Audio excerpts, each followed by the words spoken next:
ಗೌತಮವರ ಋಷಿ ಚರಿತವನು ಅರಿತವನಲ್ಲವೇ ಪರಿಜಾತಕ್ಕೆ ಹಠ, ಅರಿತವನಲ್ಲವೇ ಪರಿಚೇತಕ್ಕೆ ಘಟ, ಪುರದೊಳ್ಳು ಯಾರಿಗೂ ಮರುಗದೆ ಬಾಣಿಸಿ ಘೋಷಿಯು ದಾನವನು ಒಳಿತಿಗ ನಯಿಸಲು ನೀನಿನ್ನು. ಮಹಾರಾಜ, ನೀನು ಕಥೆಯನ್ನು ಕೇಳ್ತಾ ಇದ್ದೀಯ. ಕಥೆಯನ್ನು ಹೇಳುವುದಕ್ಕೆ ನಾನು ಸಿದ್ಧನಿದ್ದೇನೆ. ಅಲ್ಲ, ನೀವು ಹೋದ್ರಿ ಅಂದ್ರೆ ಕತೆ ಹೇಳಿಯೇ ಬರ್ತೀರಿ ಅಂತ ಲೆಕ್ಕ. ಅಲ್ಲ, ನಾನು ಹೋದ ಮೇಲೆ ಕತೆ ಕೆಲವು ಸೃಷ್ಟಿಯಾಗುವುದು ಇದೆ. ಮತ್ತೆ ಕತೆ ಇಲ್ಲದೆ ನಾರದರು ಇದ್ದಾರೆ. ಮತ್ತೆ ಕತೆಗೆ ಪರ್ಯಾಯ ಹೆಸರೇ ನಾರದ. ಅದು ಹೇಳ್ತಾರೆ, ನಾರದ ಜಗಳ ಗಂಟ ಅಂತ ಹೇಳುವವರು ಇದ್ದಾರೆ, ಇಲ್ಲ ಅಂತಲ್ಲ. ಹೌದು ಅಂತಲೂ ಅಲ್ಲ, ಅಲ್ಲ ಅಂತಲೂ ಅಲ್ಲ. ಆದ್ರೆ ಪರಿಹಾರವನ್ನು ನಾನು ಸೂಚಿಸ್ತೇನಲ್ಲ. ಹೌದೌದು. ಆದ್ರೆ ಇದಕ್ಕೂ ಒಂದು ಕತೆ ಉಂಟು. ಕೇಳಿರಬೇಕಲ್ಲ ನೀನು, ಬೃಹಸ್ಪತಿಯ ವಿಚಾರವಾಗಿ. ಸುರಗುರು ಬೃಹಸ್ಪತಿ, ಮೇಲ್ನವರಿಂದಲೇ ಪ್ರಾರಂಭ ಮಾಡುವ. ಸರಿ ಸರಿ. ಸುರಗುರುವಾದಂತಹ ಬೃಹಸ್ಪತಿಯ ಸತಿಯಾದಂತಹ ತಾರೆಯನ್ನ ಚಂದ್ರ ಕೂಡಿದ. ತತ್ಪರಿಣಾಮವಾಗಿ ಆಕೆ ಬುಧನನ್ನು ಹೆತ್ತಳು. ಅಂತಹ ತಾರೆಯನ್ನ ಕೂಡಿ ಬೃಹಸ್ಪತಿ ಸಂಸಾರವನ್ನು ನಡೆಸಲಿಲ್ವೇ? ನಡೆಸಿದ್ದಾನಲ್ಲ. ನಡೆಸ್ತಾ ಇದ್ದಾನೆ, ನಡೆಸುತ್ತಾ ಇದ್ದಾನಲ್ಲ. ಹೌದು ಸ್ವಾಮಿ, ಒಳ್ಳೆ ಕತೆ ಇದು. ಮತ್ತೆ ಸುರಗುರು ಬೃಹಸ್ಪತಿಯ ಕತೆ. ಅವರ ಶಿಷ್ಯನಾಗಿರುವಂತಹ ಚಂದ್ರ ಗುರು ಪತ್ನಿಯನ್ನು ಸೇರಿದಾಗ ಚಂದ್ರವಂಶ ಉದ್ಭವ ಆಯಿತು ಅಲ್ವಾ? ಆದರೂ ಬೃಹಸ್ಪತಿ ಅವಳೊಟ್ಟಿಗೆ ಸುಖ ಸಂಸಾರವನ್ನು ನಡೆಸುತ್ತಾ ಇದ್ದಾನೆ. ಸಂಸಾರವನ್ನು ನಡೆಸ್ತಾ ಇದ್ದಾನೆ. ಆದ್ರೆ ಅವನಿಗೆ ಆಗಬಹುದು ಸ್ವಾಮಿ. ಹೇಳಿ ಕೇಳಿ ಸುರಗುರು ಬೃಹಸ್ಪತಿ ಆದರೂ ನಾವು ತಿಳಿದಷ್ಟು ಸಂಭಾವಿತನಲ್ಲವಂತೆ. ಅವನ ಕಥೆಯನ್ನು ನಾವು ಕೇಳಿದ್ದೇವೆ. ಅವನ ತಮ್ಮ ಮಹಾಮುನಿ ಉಚ್ಚಿತ್ಯ ಎನ್ನುವ, ಅವನ ಮಡದಿ ಮಮತೆ ಎನ್ನುವಳು ತುಂಬು ಗರ್ಭಿಣಿಯಾದಂತಹ ಸಂದರ್ಭದಲ್ಲಿ, ಅಂದ್ರೆ ತಮ್ಮನ ಹೆಂಡತಿ ಅವನಿಗೆ ಮಗಳಿಗೆ ಸಮಾನ, ಬಲಾತ್ಕಾರ ಮಾಡಿದ ಅಂತ ಒಂದು ಕಥೆಯಲ್ಲಿ ನಾವು ಹೌದಲ್ವ? ನಿಮಗೆ ಗೊತ್ತು, ನೀವು ಮೇಲ್ನವರು. ಹಾಗಾಗಿ ನಮಗೇನು ಅವ ಮಾಡಿದ್ದು ಸರಿ ಅಂತ ಅನಿಸುವುದಿಲ್ಲ. ನಿಮಗ್ ಗೊತ್ತು, ನೀವು ಮೇಲ್ನವರು ಸ್ವಾಮಿ. ಆದ್ರೆ ನಮಗೇನೋ ಅದು ಸಾಕಾಗುವುದಿಲ್ಲ. ಆ ಮೇಲೆ ಲೋಕದವರ ಕತೆ, ಅದವರ ಆಚಾರವೇ ಬೇರೆ, ವಿಚಾರವೇ ಬೇರೆ. ನಮ್ಮ ಆಚಾರವೇ ಬೇರೆ, ವಿಚಾರವೇ ಬೇರೆ. ಅದ್ರ ಮೇಲಿನವರ ಕತೆ ಸರಿಯಲ್ಲ. ಅದು ಸರಿಯಲ್ಲ ಅಂತಲ್ಲ, ಅದು ಅವ್ರಿಗೆ ಸರಿ, ನಿನಗ ಬೇಡ, ನಮಗೆ ಸರಿ ಅಂತ ಅನಿಸುವುದಿಲ್ವಲ್ಲ. ಅಂದ್ರೆ ಇಲ್ಲಿನವರ ಕಥೆಯನ್ನೇ ಒಂದು ಹೇಳ್ತೇನೆ. ಭೂಲೋಕದಲ್ಲಿ ಇಂತಹ ನಡೆದಿದ್ರೆ ಖಂಡಿತವಾಗಿ ಗೌತಮ ಮಹರ್ಷಿಯ ಪತ್ನಿಯಾದಂತ ಅಹಲ್ಯೆಯನ್ನ ದೇವೇಂದ್ರ ಸೇರಿದ. ಅಂತ ಅಹಲ್ಯೆಯನ್ನ ಸೇರಿ ಗೌತಮ ಸಂಸಾರವನ್ನ ನಡೆಸ್ತಾ ಇದ್ದಾನೆ. ಎಲ್ಲ ಮುನಿಗಳ ಕಥೆಯನ್ನೇ ಹೇಳ್ತೀರಿ ಬಿಟ್ರೆ ಮಹಾರಾಜರ ಕತೆ ಒಂದೂ ಹೇಳುವುದಿಲ್ಲ. ಅಲ್ಲ, ಮಹಾರಾಜರ ಕತೆ ಹೇಳುವುದಿಲ್ಲ ಅಂತಲ್ಲ. ಆದ್ರೆ ಇಂತಹ ಕತೆ ಎಲ್ಲ ಮುನಿಗಳಲ್ಲಿ ಹೆಚ್ಚು ಅಂತ ಹೇಳುವುದು. ಮುನಿಗಳಲ್ಲಿ ಹೆಚ್ಚು ಅಂತಲ್ಲ, ಆದ್ರೆ ಒಂದು ಮೇಲಿನವರ ಕಥೆಯನ್ನು ಮುನಿಗಳು ಶ್ರೇಷ್ಠರಲ್ವಾ? ಮುನಿಗಳು ಶ್ರೇಷ್ಠ. ಅಂತ ಶ್ರೇಷ್ಠ ವ್ಯಕ್ತಿಗಳ ಕಥೆಯನ್ನೇ ಹೇಳಿದ್ದೇನೆ ನಾನು. ಅದಕ್ಕಾಗಿಯೇ ಹೇಳುವುದು, ನದಿ ಮೂಲ, ಸ್ತ್ರೀ ಮೂಲ, ಮುನಿ ಮೂಲ ಹುಡುಕಬಾರದು. ಯಾಕೆ? ಹುಡುಕಿದ್ರೆ ಸಿಗುವುದೇ ಇಲ್ಲ, ಸಿಕ್ಕಿದ್ರೆ ತಲೆ ಕೂಡ ಅರ್ಥವೇ ಆಗುವುದಿಲ್ಲ. ಇದು ಒಂದು. ಆದ್ರೆ ಒಂದುಂಟು, ಸಜ್ಜನರ ತ್ಯಾಗದ ವಿನಃ ಲೋಕಕ್ಕೆ ಒಳಿತಾಗುವುದಿಲ್ಲ. ಅದೌದು ಅಲ್ವಾ? ಸಜ್ಜನರ ತ್ಯಾಗದ ವಿನಃ ಲೋಕಕ್ಕೆ ಒಳಿತಾಗುವುದಿಲ್ಲ. ಲೋಕಕ್ಕೆ ಒಳಿತಾಗುವುದಿಲ್ಲ. ಭೂಮಿ ಬಿಸಿಯಾದ ವಿನಃ ಮಳೆ ಸುರಿಯುವುದಿಲ್ಲ. ಇದು ಎಲ್ಲಾ ಕಡೆಯೂ ಸತ್ಯವಾ ಅಥವಾ ಕೆಲವು ಕಡೆಗೆ? ಇದು ಎಲ್ಲಾ ಕಡೆಯೂ ಸತ್ಯವೇ. ಭೂಮಿ ಬಿಸಿಯಾದ ವಿನಃ ಮಳೆ ಸುರಿಯುವುದಿಲ್ಲ. ಅಲ್ಲ, ಕೆಲವು ಪ್ರದೇಶದಲ್ಲಿ ಚಳಿಗಾಲದಲ್ಲೂ ಮಳೆ ಆಗ್ತದಂತೆ, ಕೆಲವು ಪ್ರದೇಶದಲ್ಲಿ ವರ್ಷ ಇಡೀ ಮಳೆ ಆಗ್ತದೆ. ಅದು ಅಕಾಲಿಕ ಮಳೆ, ಸಕಾಲಿಕ ಅಲ್ಲ. ಅಲ್ಲ, ಅದರಿಂದ ಕೆಡಕೆ ಹೊರತು ಒಳಿತಾಗುವುದಿಲ್ಲ. ಒಳಿತಾಗಬೇಕು ಅಂತಾದ್ರೆ ಭೂಮಿ ಬಿಸಿ ಆಗ್ಬೇಕು, ಮಳೆ ಬರಬೇಕು, ಸಜ್ಜನರ ತ್ಯಾಗ ಬೇಕು, ಒಳಿತಾಗಬೇಕು ಅಂತಾದ್ರೆ. ಹಾಗಾಗಿ ಹೇಳಿದ್ದು ಇದು, ನಿಮ್ಮಂತವರ ನೋವನ್ನ ನಿವಾರಿಸುವುದಕ್ಕೆ ಆ ಭಗವಂತನೇ ಭೂಮಿಗೆ ಇಳಿದು ಬರ್ತಾನೆ.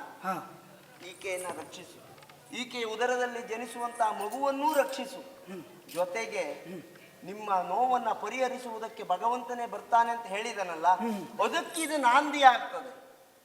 ಮುನಿಗಳು ಹೇಳಿದ ಮೇಲೆ ಮತ್ತೆ ಮಾತಾಡುವುದಕ್ಕೆ ಅವಕಾಶ ಉಂಟು ಅಲ್ವಾ? ಯಾಕೆ ಗೊತ್ತಾ? ಯಾಕೆ? ಇದು ಮುನಿಗಳಿಂದಲೇ ಪ್ರಾರಂಭವಾದ ಪ್ರಸಂಗ. ಈಗ ಮುನಿಗಳಿಂದಲೇ ಅಂತ್ಯವನ್ನು ಕಾಣ್ತಾ ಇದೆ. ನಾನು ಪರಿಹಾರವನ್ನು ಸೂಚಿಸಿದ್ದೇನಲ್ಲ, ಅಂದ್ರೆ ನಾವು ತ್ಯಾಗವನ್ನು ಮಾಡಬೇಕು. ಹಾ ಸರಿ, ತ್ಯಾಗವನ್ನು ಮಾಡುವುದಕ್ಕೆ ನಾನು ಸಿದ್ಧನಿದ್ದೇನೆ, ಹಾ ನನ್ನ ಆಕೆಯೂ ಸಿದ್ಧಳಿದ್ದಾಳೆ. ಹಾ ಆದ್ರೆ ಈ ವಿಷಯ ಎಲ್ಲ ಮತ್ತೊಬ್ಬರಿಗೆ ಹೇಳುವುದ, ಎಲ್ಲಪ್ಪ ಮತ್ತೊಬ್ಬರಿಗೆ ಗೊತ್ತಾದ್ರೆ ಉತ್ತರ ಕೊಡುವ ವಿಷಯವೋ ಇದು. ನಿನಗೊಂದು ಅದೇ ನನಗೆ ಸಮಸ್ಯೆ. ಗೊತ್ತಾದ್ರೆ ಏನು ಮಾಡುವುದು? ಒಂದು ವಿಚಾರ ಹೇಳ ನಿನಗೆ. ಹಾ, ಈ ವಿಷಯ ಗೊತ್ತಿರುವುದು ಯಾರಿಗಪ್ಪ? ನಿನ್ನ ಸತಿಗೆ. ಅವನಿಗೆ ಗೊತ್ತಿತ್ತು, ಅವ ಅಳಿದ. ಹೌದಾ? ನನಗೆ ಗೊತ್ತು. ನೀನು ಬಿಟ್ಟು ನನಗೆ ಅದೇ ಸಮಸ್ಯೆ. ಅಂದ್ರೆ ನಿಮಗೂ ಗೊತ್ತಾಯ್ತಲ್ಲ ಅಂದ್ರೆ ಸ್ವಾಮಿ. ನೀವು ತಪ್ಪು ತಿಳಿಯಬೇಡಿ, ನಾನು ನೇರ ಹೇಳಿಬಿಡ್ತೇನೆ. ನಿಮ್ಮ ಬಗ್ಗೆ ಒಂದು ಪ್ರಚಾರ ಇರುವುದು ಹೌದು. ನಾರದರಿಗೆ ಒಂದು ವಿಷಯ ಗೊತ್ತಾಯಿತು. ಗಾಳಿಗೆ ಕಸ್ತೂರಿಯನ್ನು ಕೊಡುವುದು ಒಂದೇ, ತುತ್ತೂರಿಗೆ ಮುತ್ತು ಕೊಡುವುದು ಒಂದೇ. ಪ್ರಚಾರ ಆಗಿ ಹೋಗ್ತದೆ ಅಂತ. ಅಲ್ಲ ಒಂದು ನೋಡು, ನೀನು ಹೇಳ್ದಾಗೆಲ್ಲ ಅಲ್ಲ. ನಾನು ಇಂಥ ವಿಚಾರವನ್ನು ಒಬ್ಬಿಬ್ಬರಿದ್ದಲ್ಲಿ ಹೇಳುವುದೇ ಇಲ್ಲ. ನನಗೆ ಸಮಸ್ಯೆ ಅದು. ಎಲ್ಲರೂ ಇದ್ದಾಗ ನೀವು ಹೇಳ್ತೀರಲ್ಲ. ಅಯ್ಯೋ, ತಪ್ಪು ಗ್ರಹಿಸುವುದು ಯಾಕಪ್ಪ? ಒಬ್ಬಿಬ್ಬರಿದ್ದಲ್ಲೂ ನಾನು ವಿಷಯವನ್ನು ಬಾಯಿ ಬಿಡುವವನಲ್ಲ. ನಮ್ಮ ಮೂವರಲ್ಲೇ ಉಳಿಯಲಿ. ಊರಿನಲ್ಲಿ ನೀನು ಯಾರಿಗೂ ಹೇಳುವುದು ಬೇಡ. ನಾನು ಹೇಗೆ ಹೇಳಿ ಸ್ವಾಮಿ? ಅಲ್ಲ, ನೀನು ಹೇಳುವುದಿಲ್ಲ, ನಾವಿಬ್ರು ಹೇಳುವುದಿಲ್ಲ, ನಾನು ಯಾರಿಗೂ ಹೇಳುವುದಿಲ್ಲ. ನಿಮ್ಮಲ್ಲಿ ಕೈ ಮುಗಿದು ಕೇಳಿಕೊಳ್ತೇನೆ. ಕೂಸನ್ನು ರಕ್ಷಿಸಿ ದೇಶಿಗನಾಗೈ. ನೀವು ಹೇಳಿದಾಗೆ ರಕ್ಷಿಸ್ತೇನೆ, ಮನಸ್ಸಿದ್ದೋ ಮನಸ್ಸಿಲ್ಲದೆಯೋ. ತ್ಯಾಗ ಭೂಯಿಷ್ಠವಾದಂತಹ ಬದುಕನ್ನು ಭವಿಷ್ಯದಲ್ಲಿ ಸಾಗಿಸುವುದಕ್ಕೆ ಬೇಕಾಗಿ ರಕ್ಷಿಸ್ತೇನೆ. ಕೂಸು ಹುಟ್ಟಿದ ಮೇಲೆ ತಾವು ಬಂದು ದಯವಿಟ್ಟು ನಿಮ್ಮ ಮಗ ಹೇಗಿದ್ದಾನೆ ಒಂದು ಆದಿತ್ತು ಆದಿತ್ತು ಆದಿತ್ತು ನಾನು ಯೋಚನೆ ಮಾಡಿ. ಆದಿತ್ತು, ಶುಭವಾಗಲಿ, ಶುಭವಾಗಲಿ.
ನಿನ್ನನ್ನು ಸೀಳುವು ಎನ್ನುವುದು ನಭೋವಚನ.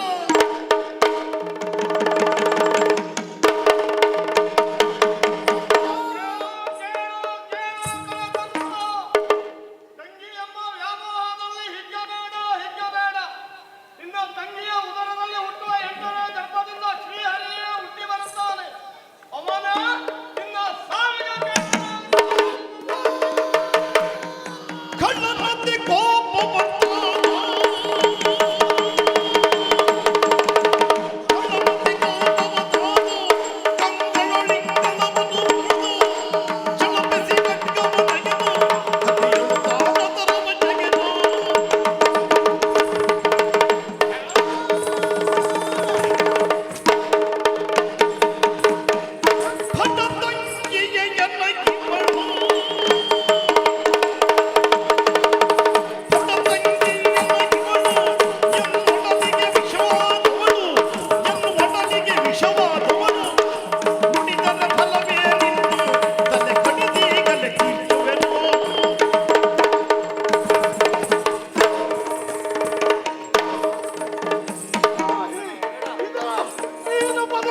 ಬಿಡಬಾರದು ನಿನ್ನನ್ನು. ಅವಯ್ಯ ಲೇಸು ಕಾರ್ಯವೇನೋ ನಿನಗೆ ಕಂಸರಾಯ. ಲೇಸು ಕಾರ್ಯವೇನೋ ನಿನಗೆ ಕಂಸರಾಯ.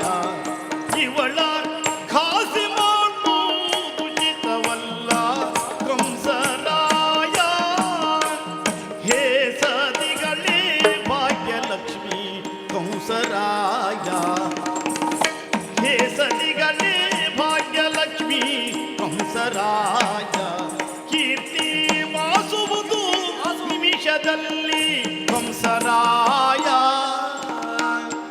ಕೀರ್ತಿ ವಾಸುವುದು ನಿಮಿಷದಲ್ಲಿ ಕಂಸರಾಯ.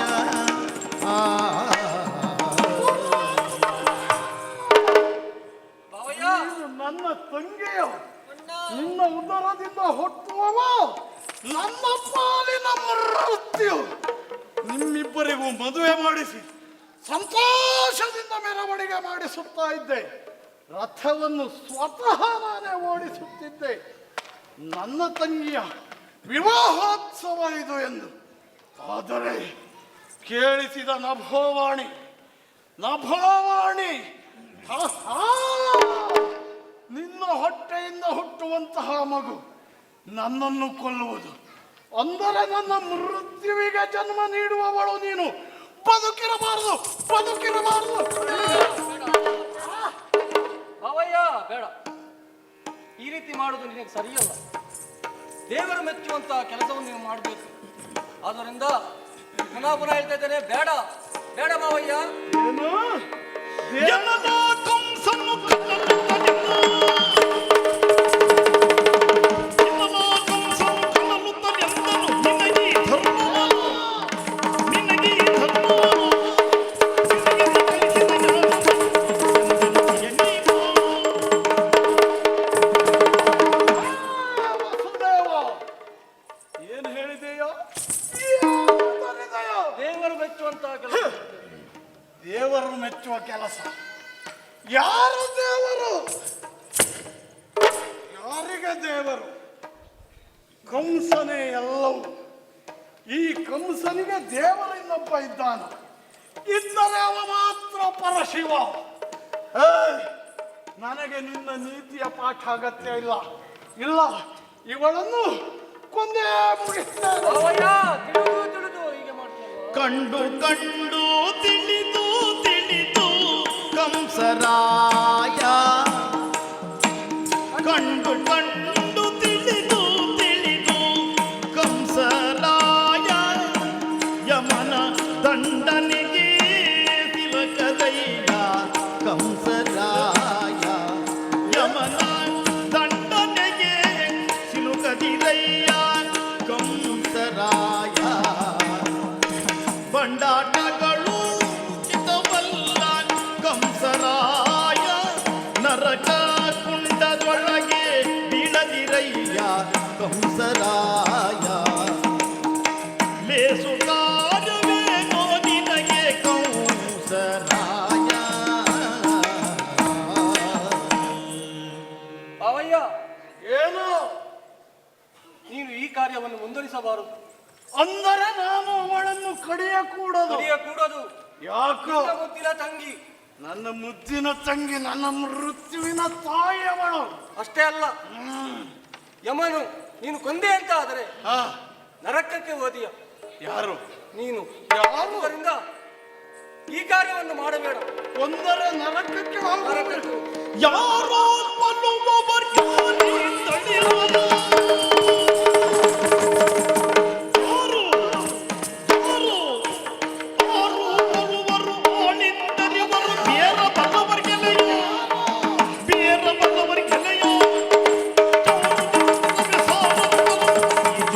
ಸತ್ಯ. ವಸುದೇವ, ಏನು ಪಾಪ ಭೀತಿಯನ್ನು ಒಡ್ಡುತ್ತೀಯ?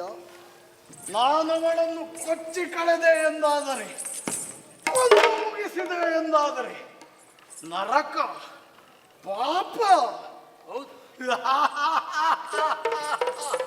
ಯಾರಿಗೆ ಪಾಪ? ಕಂಸರಾಯನಿಗೆ ಪಾಪವೇ? ಹೆಂಗೊಲೆ? ನಮಗೆಲ್ಲ ಅದು ಪುಣ್ಯದ ಕಾರ್ಯ. ಆದಷ್ಟು ಬೇಗ ಅದನ್ನು ಮಾಡಬೇಕು. ಕೊಂದವರಿಗೆ ಕೊಲೆ ತಪ್ಪದು, ಕಡೆಗೆ ಭಯ ನಿನಗಪ್ಪದು. ಕೊಂದವರಿಗೆ ಕೊಲೆ ತಪ್ಪದು, ಕಡೆಗೆ ಭಯ ನಿನಗೆ. ನೊಂದರೆ ಪ್ರಾಣದ ಹಯ ಎಂದಿಗೂ ಬಿಡದಯ್ಯ. ನೊಂದರೆ ಪ್ರಾಣದ ಹಯ ಎಂದೆಂದಿಗೂ ಬಿಡದಯ್ಯ. ಮತ್ತೊಂದನ್ನು ಕೇಳಿ ಸದಿ ನನಗುದಿಸಿದ ಪುತ್ರಂದಿರ. ಮತ್ತೊಂದನ್ನು ಕೇಳಿ ಸದಿ ನನಗುದಿಸಿದ ಪುತ್ರಂದಿರ. ಕೊಂದೊಪ್ಪಿಸುವ ದಿನ ಕೇಳು ನೀ ಮುನ್ನ. ಅವಯ್ಯ, ಏಯ್! ಬೇಡ ಬೇಡ, ಏನು ಬೇಡ? ಅವಳನ್ನು ಸಾಯಿಸಬೇಡ. ನಿನ್ನ ವೀರತ್ವಕ್ಕೆ ಮೃತ್ಯು ಎದುರಾದೀತೆ ಆ? ಕೇವಲ ಒಂದು ಅಶರೀರವಾಣಿಯಿಂದ. ಅದನ್ನೇ ನಂಬಿ ನೀನು ನಿನ್ನ ಮುದ್ದಿನ ತಂಗಿಯನ್ನು ಕೊಲ್ಲಲಕ್ಕೆ ಮುಂದೆ ಬರೋದಾದರೆ ಅವಳ ಇದು ಸರಿಯಲ್ಲ, ಸರಿಯಲ್ಲ. ಅವಳ ಹೊಟ್ಟೆಯಿಂದ ಹುಟ್ಟುವ 8ನೆಯ ಗರ್ಭ. ಅವಳ 8ನೆಯ ಗರ್ಭದಲ್ಲಿ ಹುಟ್ಟುವವ ನನ್ನ ಪಾಲಿನ ಮೃತ್ಯು. ನಭೋವಾಣಿ ಮೊಳಗಿದೆ. ಮತ್ತೆ ಇದಕ್ಕೆ ನಿನ್ನ ಏನ? ಅಲ್ಲ, ನೀನು ಅದನ್ನು ನಂಬುತ್ತೀಯಾ ಅಂತ ಕೇಳಿದೆ. ನಾನು ನಂಬುದು ಸರಿಯಲ್ಲ. ಯಾಕೆ ನಿನ್ನನ್ನು ನಂಬಬೇಕಾ? ಹೌದು ಆ? ಭಾವಯ್ಯ, ಆ? ನನ್ನ ಮಾತು ಕೇಳು. ಏನು? ನಮ್ಮನ್ನು ಹಿಂಬಾಲಿಸಿ ಎಷ್ಟೋ ಜನ ಬಂದವರಿದ್ದಾರೆ, ಪ್ರಜೆಗಳು. ಬರೇ ಅವರು ಕೂಡ ತಲೆಯನ್ನು ಬಾಗಿಸಿ ವಿನಂತಿಸ್ತಾ ಇದ್ದಾರೆ ನಿನ್ನಲ್ಲಿ. ಸರಿಯಾಗಿ ಅವರಿಗೆ ಕೇಳಲಿಕ್ಕೆ ಅವರಿಗೆ ಮನಸ್ಸಿಲ್ಲದಿದ್ದರೂ ಕೂಡ ಭಯ, ಭಯದಿಂದ ಆ, ವಿನಂತಿಸ್ತಾ ಇದ್ದಾರೆ. ಅವರ ಮಾತನ್ನಾದರೂ ಕೇಳು. ಆದ್ದರಿಂದ ನಾನು ವಿನಂತಿಸ್ತಾ ಇದ್ದೇನೆ, ಬೇಡ ಬೇಡ. ಅಷ್ಟೇ ಅಲ್ಲ, ಆ, ನಿನಗೆ ಈಗ ಅವಳನ್ನು ಕೊಲ್ಲುವುದಲ್ವ? ಆ. ಅವಳನ್ನು ಕೊಲ್ಲುವುದು ನೀನು ಬಿಡು. ಅವಳಿಗೆ ಹುಟ್ಟುವಂತಹ ಮಗುವನ್ನು ಅವಳು ನನ್ನ ಮೃತ್ಯು ಅಲ್ಲ. ಅವಳಿಂದ ಹುಟ್ಟುವ 8ನೇ ಗರ್ಭದ ಆ ಶಿಶು, ಆ ಮಗು ನನ್ನ ಪಾಲಿನ ಮೃತ್ಯು. ನಾನು ತಂದು ಕೊಡ್ತೇನೆ. ಆ? ಯಾವುದನ್ನು? ಮಗುವನ್ನು, ಹುಟ್ಟಿದ ಮಗುವನ್ನು ಆ ಕ್ಷಣದಲ್ಲೇ ನಿನ್ನ ಕೈಯಲ್ಲಿ ತಂದು ಒಪ್ಪಿಸುತ್ತೇನೆ. ಅವಳಿಂದ ಹುಟ್ಟುವ ಮಗುವನ್ನು ನಿನ್ನಗೆ ತಂದು ಒಪ್ಪಿಸುತ್ತೇನೆ. ನೀನಾ? ನಂಬು. ನಿಜವಲ್ಲ ಮಾತು, ನಿಜವಲ್ಲ ದಿಕ್ಕು ಸನಿಗಿದನು.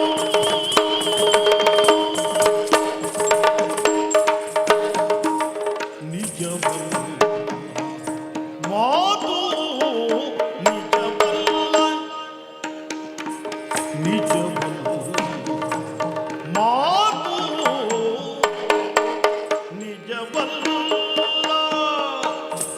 ನಿಜವಲ್ಲ ನಿಜವಲ್ಲ ನಿಜವಲ್ಲ ನಿಜವಲ್ಲ ಮಾತು, ನಿಜವಲ್ಲ ನಿಜವಲ್ಲ ಈ ಮಾತು ನಿನ್ನಂತರಂಗ. ನಿಜವಲ್ಲ ಈ ಮಾತು, ನಿಜವಲ್ಲ ಈ ಮಾತು, ನಿಜವಲ್ಲ ಈ ಮಾತು ನಿನ್ನಂತರಂಗ. ಕುಜನರ ಕೂಡಾಡುವಂತ ಪ್ರಸಂಗ. ಕುಜನರ ಕೂಡಾಡುವಂತ ಪ್ರಸಂಗ. ನಿಜವಲ್ಲ ನಿಜವಲ್ಲ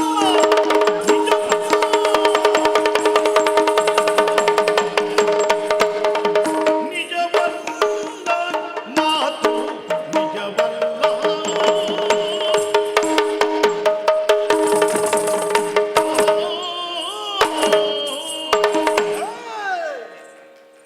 ಏನೋ? ಏನೆಂದೆಯೋ? ಹುಟ್ಟುವಂತಹ ಮಗುವನ್ನು ಎಲ್ಲ ಮಕ್ಕಳನ್ನು ತಂದು ನನ್ನ ಪಾದಕ್ಕೊಪ್ಪಿಸುತ್ತೀಯ. ಇದನ್ನು ನಂಬು. ನಾನು ನಂಬಬೇಕಾ? ಹಾಯ್! ಯಾವ ತಂದೆಯಾದರೂ ತನ್ನ ಕರುಳ ಕುಡಿಯನ್ನು ಕಡಿಯುವುದಕ್ಕೆಂದು ಕೊಟ್ಟಾನು. ನೀನು ಕೊಡ್ತೀಯ ಎಂದು ನಾನು ನಂಬಬೇಕು. ನೀನೇನು ಮುಖ ನೋಡ್ತೀಯ? ನಿನ್ನ ಪಾಲಿಗೆ ಅಣ್ಣ ಇನ್ನು ಇದು ನಿಮ್ಮ ಯಾವ ಮಾತನ್ನು ನಾನು ನಂಬುವುದಿಲ್ಲ. ಆದರೂ ನೀನು ಈಗ ಹೀಗೆ ಹೇಳುವುದಕ್ಕೆ ಕಾರಣ ಅವಯ್ಯ, ನನ್ನನ್ನು ಗೊತ್ತಾಯ್ತು. ಬೀಸಿದ ಕೈ ತಪ್ಪಿ ನಡೆದಾದೆ ಮುಂದೆ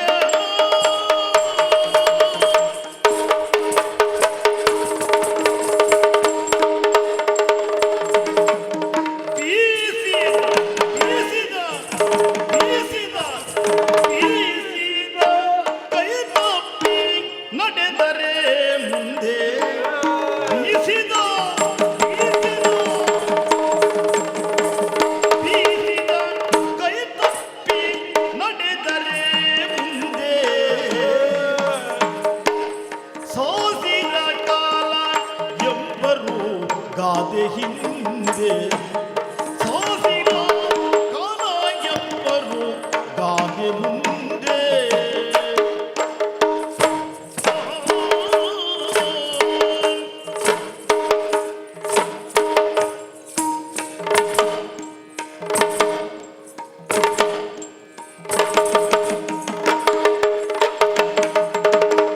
ನೀ ಶಿಶುಗಳ ತಂದು ಕೊಡುವ ಮಾತುಂಟೆ, ನೀ ಶಿಶುಗಳ ತಂದು ಕೊಡುವ ಮಾತುಂಟೆ, ಲೇಸೆಂದು ನಂಬಿ ಬಿಟ್ಟರೆ ಟೆಂಟೆ ಮಿಂಟೆ, ಲೇಸೆಂದು ನಂಬಿ ಬಿಟ್ಟರೆ ಟೆಂಟೆ ಮಂಟೆ.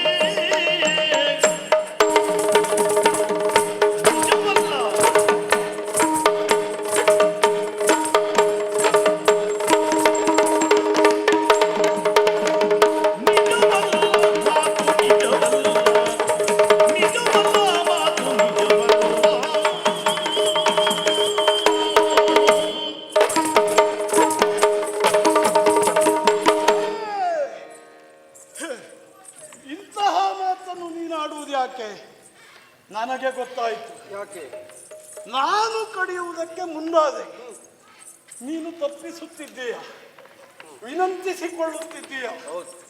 ಭಾವ, ಹುಟ್ಟಿದ ಎಲ್ಲ ಮಕ್ಕಳನ್ನು ತಂದೊಪ್ಪಿಸುತ್ತೇನೆ. ಸರಿ, ಈ ಮಾತನ್ನು ನಂಬಿ ನಾನು ಬಿಟ್ಟೆ ಎಂದಾದರೆ ಅನೇಕ ಕಾಲ ಬದುಕಬಹುದು. ಸತ್ಯ. ಲೋಕದಲ್ಲಿ ಒಂದು ಮಾತಿದೆ, ಬೀಸುವ ದೊಣ್ಣೆ ತಪ್ಪಿದರೆ ಎಂದು ನಾಡಾಡಿಯ ಮಾತು.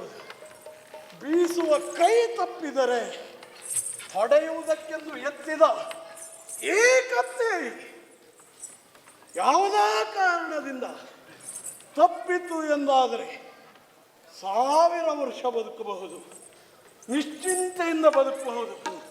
ಒಟ್ಟಾರೆ ಈಗ ಸನ್ನಿಹಿತವಾಗಿರುವಂತಹ ಸಾವನ್ನು ತಪ್ಪಿಸಿಕೊಳ್ಳುವುದಕ್ಕೆ ಆಡುವ ಮಾತ ಅವಯ್ಯ, ಅಥವಾ ಸತ್ಯವಾಯಿತು? ಸತ್ಯ. ನೀನು ಭಾವಿಸಿದ್ದು ಸರಿಯಲ್ಲ. ನಂಬು ನಿಶ್ಚಯವನ್ನು, ನಂಬು ನಿಶ್ಚಯವಿನ್ನು, ಅಂಬು ಹಲವನು ಹಂಬಲಿಸಬೇಡ. ನಂಬು ನಿಶ್ಚಯವಿನ್ನು, ಹಲವನು ಹಂಬಲಿಸಬೇಡೆಂದು ಕೌಸಗೆ ನಂಬುಗೆಯ ನೀಡಿದರೆ, ಕೌಸಗೆ ನಂಬುಗೆಯ ನೀಡಿದರೆ ಬಿಟ್ಟನು ಸತಿಯ ಮುಂದಲೆಯ.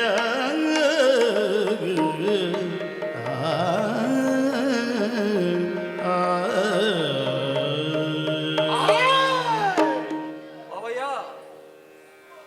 ನನ್ನ ಮಾತನ್ನು ನಂಬು ನೀನು. ನಾನು ಏನು ಹೇಳಿದರೆ ನೀನು ನಂಬಬಹುದು ಹೇಳು? ಆಣೆ ಹಾಕ್ತೀನಿ. ಆಣೆ? ಆ ಸೂರ್ಯನ ಆಣೆ, ನನ್ನ ದೇವರ ಆಣೆ. ಇನ್ನಾದ್ರೂ ನಂಬಬಹುದಲ್ವಾ? ನಿನ್ನ ಮಾತನ್ನು ನಂಬಬೇಕಾ? ಹೌದು. ಹಾ, ಏ ವಸುದೇವ, ನೀನು ಆಡಿದ ಮಾತಿನಂತೆ ಹುಟ್ಟಿದ ಎಲ್ಲ ಮಕ್ಕಳನ್ನು ತಂದು ನನಗೊಪ್ಪಿಸಬೇಕು. ಆಮೇಲೆ ಅವರನ್ನು ಉಳಿಸುವುದು ಅಳಿಸುವುದು ನಾನು ಯೋಚನೆ ಮಾಡುತ್ತೇನೆ. ಸರಿ. ನಿನ್ನ ಮಾತಿನ ಮೇಲೆ ಭರವಸೆಯನ್ನಿಟ್ಟು ನಿನ್ನನ್ನು ಈಗ ಹಾಗೆ ಬಿಡುತ್ತೇನೆ. ಹಾಗೆ ಎಂದರೆ ಹೇಗೆ?